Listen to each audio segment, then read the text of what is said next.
বেক্সিমকোর শ্রমিকদের দাবি মেনে নেওয়া সম্ভব নয় বলে মন্তব্য করেছেন শ্রম উপদেষ্টা অবসরপ্রাপ্ত brigadier general M Shakhawat Hossain. বৃহস্পতিবার সচিবালয়ে সংবাদ সম্মেলনে তিনি অভিযোগ করে বলেন, উদ্দেশ্য প্রণোদিতভাবে আন্দোলন করে বাংলাদেশের পোশাক খাতকে ক্ষতিগ্রস্ত করার অপচেষ্টা চলছে। এ সময় বাণিজ্য উপদেষ্টা শেখ বশিরউদ্দিন বলেন, বেক্সিমকোতে 40,000 শ্রমিক রয়েছে, তবে প্রাথমিক তদন্তে এর প্রায় 40% শ্রমিকের অস্তিত্ব পাওয়া যায়নি। বেশ কিছুদিন ধরে অস্থিরতা চলছে গাজীপুরে বেক্সিমকোর ইন্ডাস্ট্রিয়াল পার্কে। বুধবার বন্ধ হওয়া 16টি কারখানা চালুর দাবিতে বিক্ষোভ করে বেক্সিমকোর বিভিন্ন কারখানার শ্রমিকরা। মহাসড়ক অবরোধ করে যানবাহন ভাঙচুর করে তারা।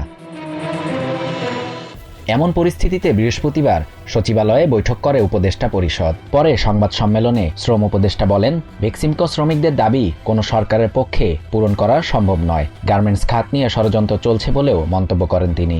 ওনারা বলেছেন রাষ্ট্রায়ত্ত করে তাদেরকে চালানোর জন্য। এটা কিন্তু হয় না। রাষ্ট্রায়ত্ত যেগুলো আগে ছিল সেগুলো আরো বিরাষ্ট্রীয়করণ করা হয়েছে। তারপরে বলে মার্জার করবেন, এখন কার্য হতে মার্জার করবেন। শ্রম উপদেষ্টা বলেন, বেক্সিমকো ইন্ডাস্ট্রিয়াল পার্কে 32টি কারখানা থাকার কথা বলা হলেও 16টির অস্তিত্ব নেই। তার বিপরীতে ঋণ আছে 12,000 কোটি টাকা।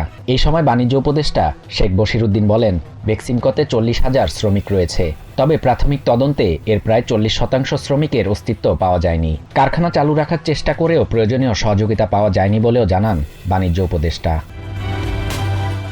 শাহরিয়ার শাফাত, TVN 24 news desk. New York থেকে সম্প্রচারিত TVN 24 টেলিভিশন বিশ্বজুড়ে বাঙালির কণ্ঠস্বর।